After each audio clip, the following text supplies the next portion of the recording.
Law passed narrowly in 1986. Amazing, eh? Over the weekend, downtown Sydney came to a standstill for the 30th annual Gay and Lesbian Mardi Gras. What began as a gay rights protest march in 1978 is now a celebration on a giant scale. 300,000 revellers turned up to cheer on the 10,000-strong parade. How times and attitudes have indeed changed. Indeed, Mardi Gras is now such big business that Air New Zealand puts on a special pink flight from Auckland to Sydney. Undoubtedly the gayest commercial flight in the skies. We decided to tag along. Tony Reid asks, how is the queer up there? From the moment we arrived at the departure lounge for flight NZ 1105 to Sydney, we could tell there was something a little queer in the air.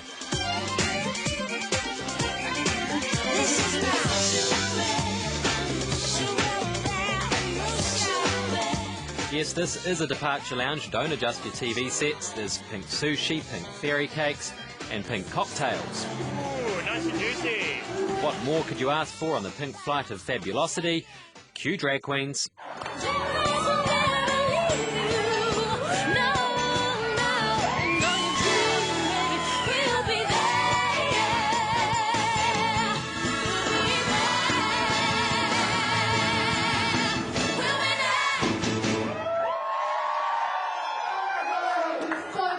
From the whole year since the last one, I almost peed my pants. Hands up, those who went, making noise, those who were on the pink flight fabulosity last year.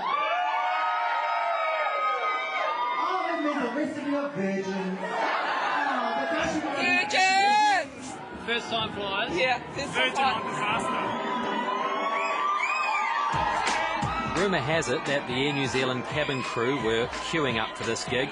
Their in-flight entertainment began before we even left the ground.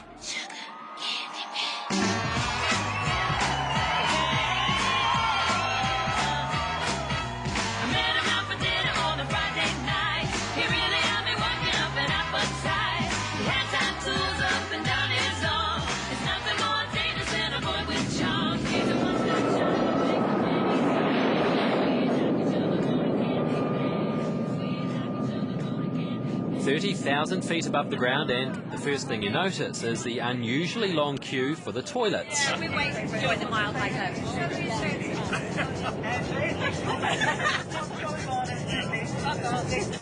Love is in the air. This is the second year Air New Zealand has put on its pink flight. Today's Trans-Tasman trip was fully booked, although some had no idea what they were getting themselves into. So far, are you sort of getting into the spirit of things, or are you going to... No, just neutral. Did you not know? You booked the flight not knowing, or...? No, a friend booked it actually. Surprise. Oh my God, it's full of queers. Yeah, there's 3 or 4 people who weren't quite sure what the flight was all about, but I think they're having a good time too, so they're getting into the spirit of the afternoon and hopefully the night as well. There's a bit more movement and activity than a usual flight, a lot more people walking up and down the aisle, but they all seem to be having a good time. Entertainment on board for the 3.5-hour flight is pretty loose. There's a lot of singing and spontaneous mincing as passengers get to know each other. And I eat on my nipples, and I play rugby for piano too, and I'm a policewoman by day. We're having a great time. Yeah, it's like a party flight. On this non-standard flight, the service is anything but conventional. Miss Rosie was a little concerned about Ribena, but I think she's okay now.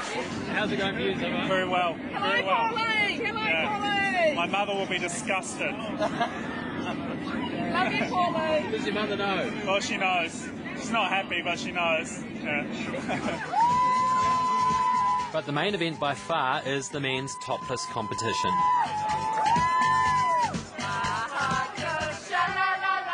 It's a lot more mainstream now. It's a great deal more accepted than it has been, and yeah, a lot of people finding it fun and not finding it threatening, and basically just enjoying what they've got to offer as entertainers. Thank you very much. 3.5 hours later, and slightly the worse for wear, the pink flight lands and the revellers hit Sydney. What are you on I'm on Williamson Street, love Williamson Street. Another job well done for the drag queens. Happy Mardi and John, I still love you, darling. Love is in the air. Love is in the air. Oh. Tony Reid, tired but exhausted, was the reporter. Kushla Mary Lewis was the cameraman. That's us for today. Thanks for watching, everyone. Ka kite anō, and a very good evening indeed.